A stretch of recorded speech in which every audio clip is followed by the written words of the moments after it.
আজ দশমী, তাই একটু সকাল সকাল দশমীর পুজো দেখতে আসলাম।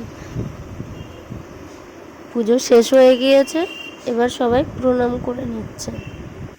দেখতে দেখতে কটা দিন কেটে গেল।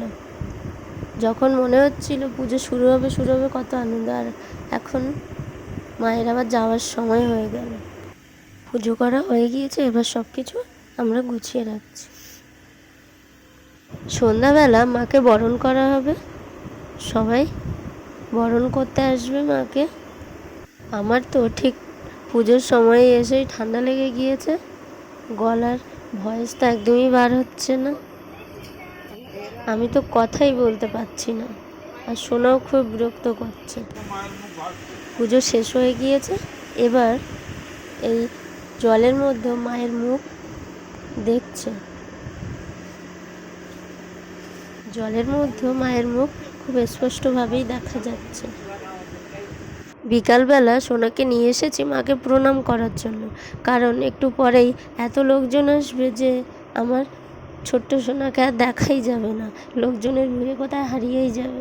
সেই জন্য ভাবলাম এখন বিকালবেলাতে কেউ নেই, তাই এখন সোনাকে একটু নিয়ে আসি। সোনাকে তাই প্রণাম করিয়ে নিচ্ছি। সোনা তো খুবই খুশি, কারণ সোনা একটু ঘুরতে পারলেই খুব ভালো লাগে, লোকজনের মধ্যে থাকতে খুব ভালোবাসে। এই যে একটা দিদিভাইয়ের কোলে উঠে খুব ঘুরছে।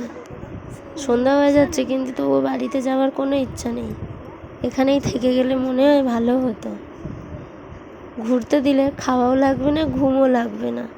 সন্ধ্যাবেলা সবাই মাকে বরণ করছে, সিঁদুর খেলা করছে। আমি মাকে এবার আর বরণ করিনি, কারণ আমার শরীরটা একটুও ভালো নেই, তাই আমি শুধু দেখতেই এসেছি সোনাকে নিয়ে। একটু সোনারও একটু শরীর খারাপ, তাই একটু পরেই চলে যাব। বাড়ির সামনে এত কিছু হচ্ছে, আর মেয়ে কি ঘরে থাকে, তাই জন্য ওকে একটু দেখাতে নিয়ে এসেছি। রাস্তায় ঘুরতে গেলে সোনাকে সবাই নিতে চায়, আর সোনাও কারোর কোলে যেতে কোনো অস্বস্তি বোধ করে না, যে ডাকবে তার কাছেই চলে যাবে। দেখো সবাই মিলে কত মজা করছে। বাড়িতে আমার সাথে একা একা থাকে তো, তাই বাইরে বার হলেই ও খুব মজা পায়। সোনাকে দেখো এই জিনিসটা দেখাচ্ছে, ও ভাবছে এটা খেতে হবে, তাই হাঁ করছে, ভাবছে এটা খাওয়ার জিনিস। এখন যা কিছুই দেখে তাই খেতে যায়, ভাবে এটা খাওয়ার জিনিস। আর ইনি হলেন সোনার ছোট আন্টি, ইনি একমাত্র আন্টি সোনার, আর সবাই জেম্মা। এই যে স্টেজের উপর এই বাচ্চাগুলো খেলা করছে দেখে সোনা শুধু ওই দিকেই যেতে চাইছে, ওই দিকেই তাকিয়ে আছে, তাই সোনাকে একটু স্টেজের উপরে তুলে দিয়েছে। দেখতে দেখতে পুজো শেষ হয়ে গেল।